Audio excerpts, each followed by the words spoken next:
শুভ সকাল বন্ধুরা। এখনও তোমাদের মধ্যে যে কনফিউশনটা রয়েছে প্ল্যানিং অ্যান্ড স্ট্যাটিস্টিক ডিপার্টমেন্টের, যেটা তোমরা এখনও কমেন্টও করছো, কোশ্চেনও করছো টেলিগ্রামে, হোয়াটসঅ্যাপে, যে প্রমোশনের ব্যাপারটা একটু বলে দেন, কারণ আগের ভিডিওতে প্রমোশনের ব্যাপারটা একটু ডিসকাস করা হয়নি। আর কী কী কাজ আমি আগের ভিডিওতেও বলেছি। এখন আমি স্পেসিফিকলি এই ভিডিওটা বানাচ্ছি তোমাদের প্ল্যানিং অ্যান্ড স্ট্যাটিস্টিক ডিপার্টমেন্টের কী কী কাজ করতে হয়, আর প্রমোশন সিস্টেমটা কীরকম আছে, হ্যাঁ, কত বছর করলে অ্যাসিস্ট্যান্ট হওয়া যায় বা এরকম কিছু পোস্টিং পোস্টিং আমি আগের ভিডিওতে আলোচনা করেছি তোমাদের।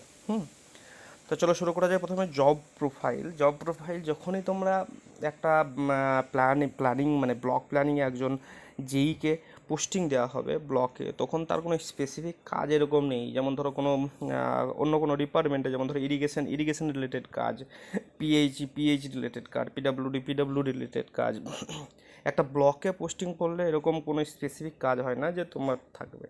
তো এটা একটা সিভিল ইঞ্জিনিয়ার হিসেবে সিভিলের যত রিলেটেড কাজ হয় সব কাজই একটা যেইকে ব্লকে যাদের পোস্টিং পড়ে তাদের করতে হয়। সে জলের লাইনেরও কাজ হতে পারে, সেটা তোমার বিল্ডিংয়ের কাজ হতে রোডসেরও কাজ ধরে, সিভিল রিলেটেড যত কাজ থাকে। ইভেন কোনো যখন তোমার সিএম ভিজিট হয় বা সামথিং ভিআইপি ভিজিট হয়, তখন যে টেম্পোরারি স্ট্রাকচারটা তৈরি করা হয় বাম্বু দিয়ে, এটাও তোমার করতে হয়। তারপরে একটা টেকনিক্যাল কাজ ছাড়াও নন টেকনিক্যাল, যেমন ধরো ভোটের যখন যখন হয় ইলেকশন ডিউটিতে টোটাল বেশিরভাগ কাজই তোমার যেই করাই, এরকম নয় যে টেকনিক্যালের সঙ্গে সঙ্গে ব্লক যাদের পোস্টিং পড়ে তাদের নন টেকনিক্যাল কাজও করতে হয়। আর হেড তো বলেছি যে আগের ভিডিওতে, যেখানে যেমন যেইদের হেড এখানে বিডিও সাহেব হয়, যে বিডিও সাহেব এখানে হেড হয়। ঠিক আছে, তো মোটামুটি ওভারঅল সব নলেজ রাখতে হয়। তো এটাতে পজিটিভ আছে, নেগেটিভ আছে। পজিটিভ আছে স্পেসিফিক কোনো কাজ, কোনো রিলেটেড কাজটা হয় না, কাজটা না হওয়াতে ওভারঅল সব কাজেরই একটা আইডিয়া হয় যে সব কাজই তোমায় করতে হয়। তো সেই সম্বন্ধে সব মোটামুটি বেসিক আইডিয়া বা বাকি কাজগুলো সেই আইডিয়াটা হয়।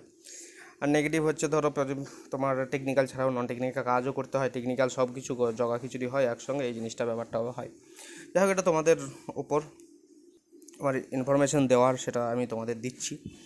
ঠিক, এখন চলে আসি যে তোমার প্রমোশনের ব্যাপারে যদি বলি, ব্লক প্ল্যানিং, দেখো ব্লক প্ল্যানিংয়ের স্ট্রেংথটা হচ্ছে কম, মানে নাম্বার অফ ক্যান্ডিডেট কম আছে প্ল্যানিংয়ের। ঠিক, তো আগে প্ল্যানিং তো আলাদাভাবেই রিক্রুট করতো, এখন পিএসসির উপরে দিয়েছে।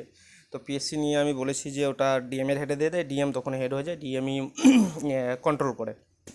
ঠিক, তো এই হিসাবে যদি বলি, এখন এনএস নিয়ে আমি একটা ভিডিও বানিয়েছিলাম তোমাদের। তো ব্লক প্ল্যানিংয়ের ব্যাপারটা এরকম যে প্রমোশন সিস্টেমটা খুব একটা ভালো নেই এই মুহূর্তে। যদি বলে থাকি প্রমোশন সিস্টেম খুব একটা ভালো নেই, কারণ যেইটা এই হওয়া খুবই চাপের ব্যাপার, খুব রেয়ারলি হচ্ছে এখনও পর্যন্ত যদি সিচুয়েশন বলি। এখন যেহেতু অনেকগুলো সিট বার করেছে, 132টা সিট যেহেতু তোমাদের দিয়েছে, তো যখন স্ট্রেংথটা বাড়বে, বা কোনো ডিপার্টমেন্টের স্ট্রেংথ বাড়লে তার একটা ওয়েট বাড়ে, গ্রুপ ভ্যালু বাড়ে, তো তাদের যে রিকোয়ারমেন্টগুলো সেগুলো গভর্নমেন্টের কাছে নিয়ে যেতে সুবিধা হয়। ঠিক আছে, এখন স্ট্রেংথ কম আছে, রিকোয়ারমেন্টগুলো নিয়ে যাওয়া সম্ভব হয় না। তো জেনে এখন যদি প্রেজেন্ট সিচুয়েশন বলা হয়, তাহলে খুব প্রমোশন সিস্টেম খুব একটা ভালো নয়। মানে যারা যেই পোস্টিং হয়, তারা যেই থেকেই যে মোস্ট প্রবাবলি তারা রিটায়ার করে, খুব কম জনই হয় যারা অ্যাসিস্ট্যান্ট পদে যায়। এবার এটা ফার্দার, তো যখন এত রিক্রুটমেন্ট করছে, তখন হয়তো ফার্দার তোমাদের এটা বেটার হতে পারে, যে ডিমান্ড যেটা আছে সেটা গভর্নমেন্ট কাছে নিয়ে যেতে পারে। এটা নিয়ে ইউনিয়নের মধ্যেও চলছে, এই ডিপার্টমেন্ট নিয়ে, যেহেতু প্রমোশন সিস্টেমটা একটু বাজে আছে, প্রমোশন সিস্টেমটা আর একটু বেটার করার জন্য। তো প্রেজেন্ট সিচুয়েশনে যে কথা বললে, প্রমোশন সিস্টেমটা খুব একটা ভালো নেই এখন। মানে অ্যাসিস্ট্যান্ট ইঞ্জিনিয়ার হতে প্রায় 20 বছর কাছাকাছিও অনেকের লেগে যায়। তো যাই হোক, আবার অনেকে যে হিসাবেই রিটায়ার হয়। তো প্রমোশন সিস্টেম বলতে এটাই। এবার দেখো ফার্দার যদি ফিউচারের কথা বলা হয়, তাহলে ফিউচারে হয়তো এটা বেটার হবে, এটা আমার লাগে। ঠিক আছে, আর যদি বলি ডিপার্টমেন্টে পোস্টিং কোথায় কি না, আর ডিপার্টমেন্টে কীরকমভাবে রিক্রুট হয়, পোস্টিংটা কীভাবে দেওয়া হয়, এই জিনিস নিয়ে আমরা একটা পার্ট 1 ভিডিও বানিয়েছি, সেখানে গিয়ে তোমরা দেখতে পারো। এখানে যেহেতু প্রমোশন জিনিসটা স্কিপ হয়ে গেছিলো, আর কাজ স্পেসিফিকটা বলেছি, তবুও তোমাদের প্রবলেম ছিল, তো এই জিনিসটা আমি এখানে মেনশন করে দিয়েছি। ঠিক আছে, এরপরেও কোনো কোশ্চেন থাকলে অবশ্যই কমেন্ট সেকশনে জানাবে।